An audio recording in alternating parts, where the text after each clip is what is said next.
다양한 관점과 깊이 있는 담론이 만나는 곳 더 디베이트에 오신 것을 환영합니다. 오늘 우리는 아주 흥미롭고 동시에 우리의 일상을 완전히 뒤바꿀 수도 있는 굉장히 현실적인 주제를 다룰 텐데요. 네, 맞습니다. 당장 내일 아침에 내 차를 몰고 출근할 수 있느냐 없느냐가 걸린 문제니까요. 그렇죠. 상황을 먼저 좀 짚어보겠습니다. 2026년 3월 18일 현재 미국과 이스라엘 그리고 이란 간의 무력 충돌이 걷잡을 수 없이 격화되고 있습니다. 벌써 타격이 16,000회를 넘겼다고 하더라고요. 와, 16,000회요? 정말 중동의 화약고가 완전히 터진 상황이네요. 네, 그래서 산업통상부가 원유 자원안보 위기 경보를 관심에서 주의 단계로 전격 격상했습니다. 그러면서 정부가 아주 강력한 카드를 하나 꺼내 들려고 검토 중이죠. 1991년 걸프전 이후 처음이라는 그 민간 차별 오부제 부활 말씀이시군요. 35년 만의 일입니다. 정확합니다. 근데 여기서 진짜 아주 뜨거운 논쟁거리가 등장합니다. 기후에너지환경부가 오부제를 추진하면서 전기차랑 수소차는 아예 적용 대상에서 제외하겠다. 이렇게 유력하게 검토하고 있거든요. 바로 그 지점이 오늘 저희가 치열하게 맞붙을 핵심 쟁점이죠. 네, 그렇습니다.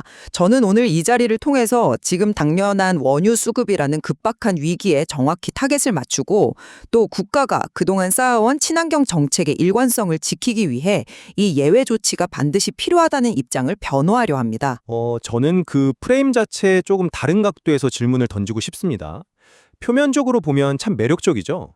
전기차는 기름을 안 쓰니까 당연히 원유 위기에서 자유롭다. 뭐 이런 논리잖아요. 그렇죠. 직관적이고 상식적인 논리죠. 하지만 우리가 발을 딛고 있는 현실의 전력 생산 구조, 그리고 에너지망의 그 숨겨진 메커니즘을 들여다보면 이야기가 완전히 달라지거든요.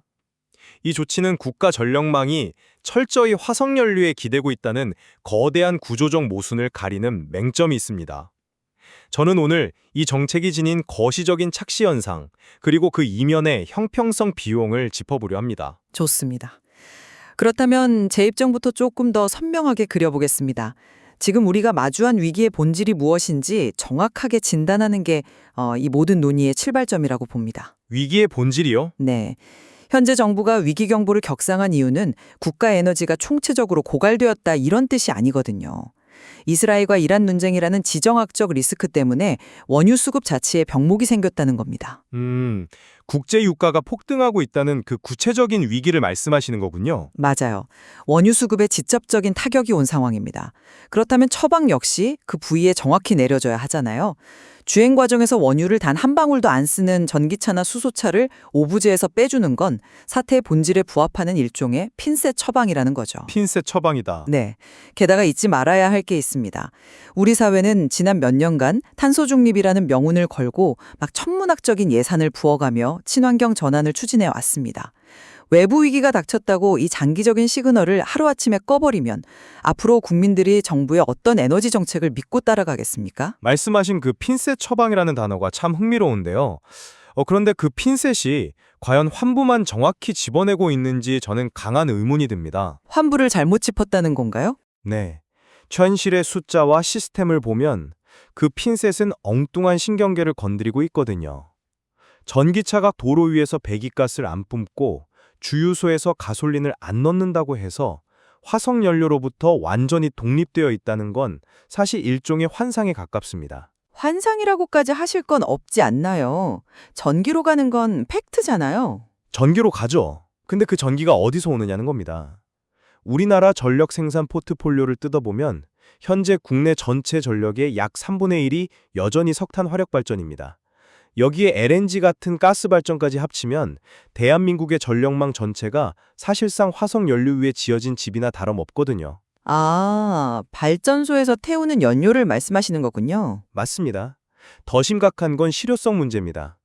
강제로 전 국민 차량 운행을 20% 줄인다고 가정해보죠. 과거 데이터를 보면 이로 인해 국가가 얻는 전체 에너지 소비 감소 효과는 고작 3% 수준에 불과합니다. 단 3% 아끼자고 전 국민의 발을 묶으면서 특정 차종 소유자들에게만 특혜를 준다. 이건 자원 절약이라기보다 그냥 우리가 이만큼 고통을 분담하고 있다는 걸 보여주기 위한 전시행정에 가깝다는 거죠. 전시행정이라는 비판은 꽤 날카롭네요. 하지만 상황을 이렇게 한번 비유해보고 싶습니다. 마치 거대한 화재 현장에 출동한 소방관과 같습니다. 화재 현장이요? 네, 소방관은 불을 끄기 위해 당장 소방용수로 확보해야 하잖아요. 그 순간에는 마실 식수조차 아껴서 소방호스에 끌어다 써야 합니다. 전력 생산에 석탄과 가스가 들어간다는 팩트를 부정하는 게 아닙니다.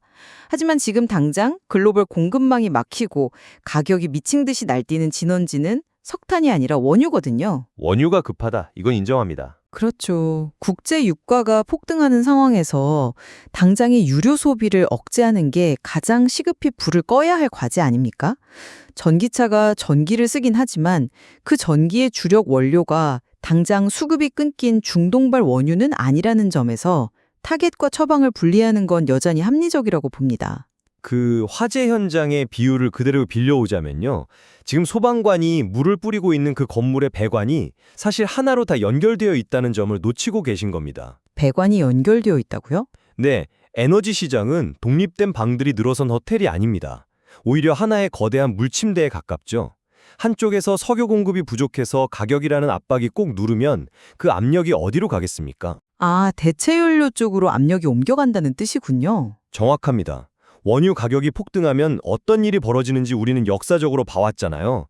공장과 발전소들은 당장 비싼 석유를 피해서 다른 걸 찾게 되고 그 수요는 곧바로 LNG나 석탄으로 몰려가서 불룩하게 튀어오릅니다. 이른바 가격 전이 효과 말씀하시는 거죠. 네, 프라이스 컨테이전, 즉 가격 전이 효과죠. 결국 전 세계적으로 LNG 수요가 폭발해서 가스 가격이 덩달아 치솟습니다. 우리나라는 에너지의 90% 이상을 수입하잖아요. 발전용 LNG 단가가 오르면 한전의 적자와 국가 경제 전체에 엄청난 부담이 가중됩니다.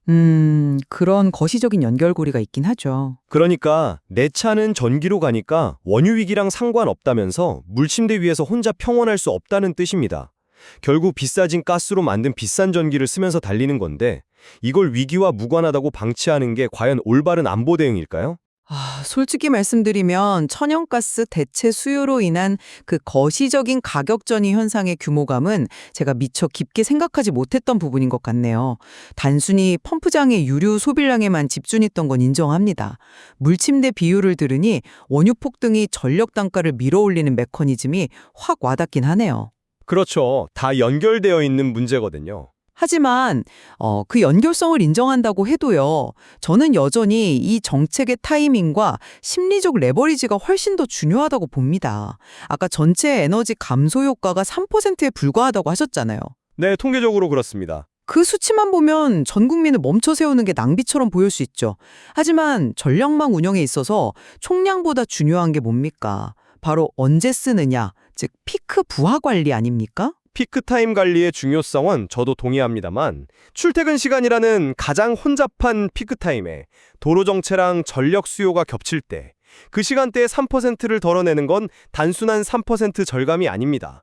국가 전력망 전체의 블랙아웃을 막아내는 결정적인 마진이 될 수 있거든요. 피크타임 부하를 줄인다는 논리는 기술적으로는 아주 타당합니다. 하지만 그렇다면 더더욱 오부제라는 수단이 현대사회에 적합한 도구인지 묻고 싶네요. 적합하지 않다고 보시나요? 1991년 걸프전 당시 모델을 한번 떠올려 보시죠. 그때는 지하철이나 버스 같은 대한교통망이 지금처럼 촘촘하지도 않았습니다. 마이카 시대가 막 열리던 시기였죠. 네, 사람들이 차 굴리는 재미에 빠져들던 때였죠. 근데 지금은 2026년입니다. 쿠팡, 마켓컬리 같은 당일 배송, 새벽 배송 네트워크가 혈관처럼 얽혀 있고 모빌리티 플랫폼이 시민들의 발휘된 고도화된 경제잖아요. 물류 시스템이 완전히 달라지긴 했죠. 이런 상황에서 35년 전 매뉴얼을 그대로 복붙하듯 적용한다고요. 그 3%의 피크 절감을 위해서 국가 물류 네트워크의 20%를 마비시키는 건 에어컨 한 달치 전기 아끼겠다고 온 나라의 경제 동맥을 묶어버리는 기형적인 가성비입니다. 경제적 타격이 너무 크다는 말씀이시군요. 게다가 전기차 예외라는 조항이 붙는 순간 이 앙상한 효과마저 완전히 무력화됩니다. 도로에 전기차가 그대로 쏟아져 나오면 원하시던 그 피크 부하 절감 효과조차 반감되지 않겠습니까? 물류와 경제에 미칠 충격을 우려하시는 건 당연합니다. 일리 있는 지적이고요. 하지만 저는 이 전기차 예외라는 조항이 단순한 특혜가 아니라고 봅니다. 오히려 거대한 시장의 흐름을 바꾸는 지렛대, 레버리지 역할을 할 거라고 확신하거든요. 레버리지요. 구체적으로 어떤 작용을 하는 건가요? 자동차는 하루 이틀 쓰고 버리는 소비재가 아니잖아요. 최소 10년 이상을 내다보고 투자하는 자산이지요. 자, 정부가 오부제를 실시하면서 전기차만 예외로 둔다고 발표하는 순간 소비자들 심리 속에 어떤 일이 벌어질까요? 당장 중고차 가격부터 출렁이겠죠? 정확합니다. 내연기관차의 잔존 가치는 폭락할 거고 반대로 전기차 가치는 치솟을 겁니다. 대중은 뼈저리게 느끼는 거죠. 아, 화석연료차를 타는 건 앞으로 위기가 올 때마다 내 일상을 마비시킬 수 있는 거대한 리스크구나 하고요. 시장에 공포를 심어준다는 말씀이신가요? 공포라기보다는 강력한 시그널이죠. 그동안 우리는 세금 부어서 보조금 주는 방식으로만 전환을 유도했습니다. 하지만 이 조치는 단 한 푼의 세금도 안 들이고 민간 시장 스스로가 내연기관에서 탈출해서 친환경으로 넘어가게 만드는 엄청난 정책적 레버리지입니다. 위기를 기회로 미래 표준을 강제하는 이정표로 삼아야 한다는 겁니다. 정책이 던지는 시그널과 레버리지 효과. 이론적으로는 완벽하게 들립니다. 하지만 그 시그널이 과연 긍정적인 동력으로 작용할지 아니면 이 사회는 불공정하다는 분열의 불씨가 될지 냉정하게 현실을 짚어봐야죠. 분열의 불씨요? 네, 당장 도로 위로 나가보죠. 매일 아침 생계를 위해 2015년식 낡은 디젤 트럭을 몰아야 하는 배달원이나 자영업자들을 생각해 보십시오. 이분들한테 오부제는 하루 차 한 타는 불편함이 아닙니다. 일주일 중 하루의 생계를 포기하라는 사형 선고나 다름없죠. 생계형 운전자들의 타격은 가슴 아픈 부분이죠. 반면에 정부 보조금까지 챙겨서 7, 8천만 원짜리 럭셔리 전기 SUV를 모는 고소득층은 아무 제약 없이 텅 빈 도로를 질주합니다. 이게 과연 우리 사회가 수용할 수 있는 풍격입니까? 상대적 박탈감이 클 수 있다는 건 인정합니다. 사람들은 경제적 인센티브만으로 움직이는 기계가 아니거든요. 정책이 노골적으로 불공정하다고 느끼는 순간 그 취지 자체를 조롱하고 반발하게 됩니다. 돈 있고 비싼 차 살 여력 있는 자들에게만 주어지는 현대판 면죄부다. 이런 프레임이 씌워지는 순간 친환경 아젠다 자체가 거센 저항에 부딪혀 좌초될 위험이 큽니다. 형평성이라는 그 감정적 뇌관을 건드리는 부분, 참 뼈아프고 무거운 지적입니다. 자칫 계층 간 위화감을 조성할 수 있다는 우려는 저도 깊이 공감합니다. 말씀하신 대로 낡은 트럭대 최고급 테슬라 이런 구도로만 나뉜다면 당연히 분노하겠죠. 현실이 상당 부분 그렇잖아요. 하지만 그 현실도 최근 몇 년 새에 꽤 많이 변했다는 점을 짚고 싶네요. 과거엔 전기차가 부자들의 전유물이었을지 모르지만 지금은 영업용 1톤 전기 트럭이나 전기 택시 같은 생계형 친환경차도 폭발적으로 늘었습니다. 늘긴 했지만 전체 비율로 보면 여전히 내연기관이 압도적이죠. 비율상으로는 그렇지만 반대로 생각하면 이 예외 조치가 하루하루 짐을 나르는 생계형 전기차 운전자들의 밥줄을 지켜주는 방파제 역할도 한다는 뜻입니다. 그리고 무엇보다 형평성을 이유로 모두가 똑같이 도로에 차를 세우고 고통받아야 한다는 그 하향 평준화의 논리가 위기 극복의 해법이 될 수는 없다고 봅니다. 하향 평준화라뇨? 그건 연대와 고통 분담이죠. 정부를 믿고 충전 인프라도 불편하고 초기 비용도 비싼 걸 감수하면서 전기차로 넘어간 선도적인 시민들이 있습니다. 이분들에게 약속된 인센티브를 박탈하면서까지 고통을 강요하면 앞으로 누가 국가의 장기적인 약속을 믿겠습니까? 삼도적인 시민들에 대한 신뢰보호, 물론 중요하죠. 하지만 오부제는 평상시의 인센티브 개념을 넘어서는 비상사태의 통제입니다. 국가적 재난이나 전시에 준하는 위기 앞에서는 리더십이 예외 없는 고통 분담을 요구해야 사회적 결속력이 유지되거든요. 비상사태니까 더더욱 원칙을 지켜야 한다는 말씀이신가요? 그렇죠. 1991년 때도 번호판 가짜로 달거나 꼼수로 운행하려는 시도들이 기승을 부렸습니다. 법이 예외를 두기 시작하고 그 예외가 부의 크기와 직결된다고 대중이 인식하면 시스템에 대한 동의는 산산조각 납니다. 진짜 수요를 관리하려면 만만한 시민들 출퇴근길 막는 전시행정 말고 산업용 에너지 효율을 쥐어짜거나 심야 전력 낭비를 차단하는 진짜 뼈 깎는 대책이 필요합니다. 참 어려운 딜레마네요. 정말이지 모든 걸 만족시킬 완벽한 해법은 없는 것 같습니다. 어떤 선택이든 출혈이 따르겠죠. 하지만 제 입장을 요약하자면 이렇습니다. 원유 수급이 목을 조여오는 급박한 위기 속에서 우리는 당장 피를 먹게 하면서도 체질 개선이라는 목표를 잃어선 안 됩니다. 네, 목표 자체를 부정하는 건 아닙니다. 기후에너지환경부의 이 예외 방안이 완벽하진 않아도 원유 수요를 직접 타격하면서 민간 시장의 친환경 전환이라는 강력한 레버리지를 주는 현실적 최선 혹은 차악이라고 봅니다. 단기적 형평성 논란이 두려워 일관성을 허물면 국가의 에너지 안보 체질 개선은 영원히 제자리 걸음일 테니까요. 저 역시 지금이 한가하게 탁상 공론할 때가 아니라는 점에는 100% 동의합니다. 중동의 불안정이 상수가 된 시대에 강력한 수요 관리는 피할 수 없는 생존 문제죠. 하지만 오늘 제가 계속 강조했듯 전력망이 화석연료라는 하나의 물침대로 연결된 구조적 진실을 외면해서는 안 됩니다. 물침대의 현실을 직시해야 한다. 네. 전기차 예외는 그나마 있는 3% 절약 효과마저 반감시키는 근시안적 조치고요. 무엇보다 낡은 차로 생계를 잇는 다수 시민들에게 씻을 수 없는 박탈감을 안길 겁니다. 수요 관리의 칼날은 거시적인 에너지 과소비 구조 자체를 향해야지 시민들의 출퇴근길을 볼모로 잡아서는 안 됩니다. 오늘 우리는 이스라엘과 이란 간의 지정학적 포성이 어떻게 태평양을 건너 우리 동네 골목길과 출퇴근 도로에까지 파장을 일으키는지 깊숙이 파헤쳐 봤습니다.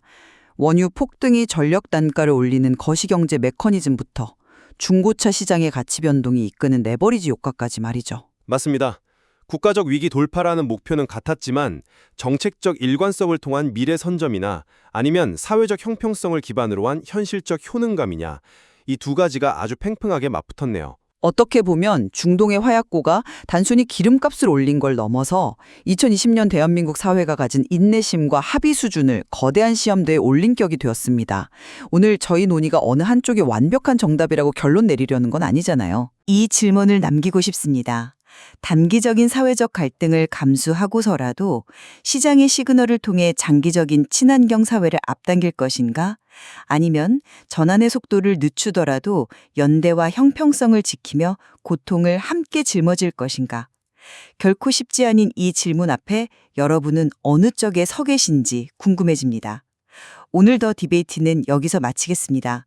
긴 시간 깊은 고민을 함께 해주신 여러분 고맙습니다. 감사합니다.